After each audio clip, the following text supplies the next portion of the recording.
മുസ്ലിം league നേതാവ് PK Kunhalikutty Sahib നമുക്കൊപ്പം ചേരുന്നു. ഇന്നലെ സാദിഖ് അലി തങ്ങൾ പറഞ്ഞത് കേരളത്തിലെ 20 UDF സ്ഥാനാർത്ഥികളും ലീഗിൻ്റെ സ്ഥാനാർത്ഥിയാണ്. അങ്ങനെ തന്നെയാണ് ആണല്ലോ. എല്ലാ സ്ഥാനാർത്ഥികളും UDFൻ്റെ സ്ഥാനാർത്ഥികളൊക്കെ സ്വന്തമായി കരുതുന്നു എന്നുള്ള ദലീലല്ലേ? ആണല്ലോ അങ്ങനെ പറഞ്ഞു. അതിലെന്താ സംശയം? നേരത്തെ 3-ാം സീറ്റുമായി ബന്ധപ്പെട്ട ചില വിഷയങ്ങളൊക്കെ ഉയർന്നു വന്നിരുന്നു. പക്ഷേ ആ സമയത്ത് പോലും വടകരയിൽ K മുരളീധരൻ എന്നുള്ള നിലയ്ക്ക് തന്നെയായിരുന്നു ചില വിട്ടുവീഴ്ചകൾക്കൊക്കെ മുസ്ലിം ലീഗ് തയ്യാറായത്. പക്ഷേ സ്ഥാനാർത്ഥി മാറും. ഓരോ പാർട്ടികളുടെ തീരുമാനം വന്നു കഴിഞ്ഞാൽ അതാണ് അന്തിമ തീരുമാനം. അത് വന്നു കഴിഞ്ഞാൽ പിന്നെ UDFൻ്റെതായി സ്ഥാനാർത്ഥികളൊക്കെ UDFൻ്റേതായി കഴിഞ്ഞാൽ സാദിഖ് അലി തങ്ങൾ പറഞ്ഞത് തന്നെ പിന്നെ എല്ലാവർക്കും പിന്നെ ഒറ്റ സ്ഥാനാർത്ഥിയാണ്. പാർട്ടികൾ വേറെ ഇല്ല. പിന്നെ ഇനി UDF.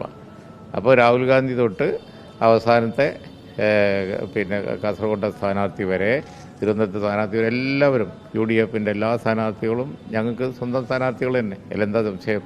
ഈ പൂഞ്ഞാറിൽ മുഖ്യമന്ത്രി നടത്തിയ ചില വിവാദ പരാമർശങ്ങളുണ്ട്. ഇന്നലെ സമസ്ത മുഖപത്രം അടക്കം അതിനെ വിമർശിച്ചുകൊണ്ട് എഴുതിയിരുന്നു. എന്താണ് ലീഗിൻ്റെ അതിൻ്റെ അഭിപ്രായം? പൂഞ്ഞാറിലെന്ത്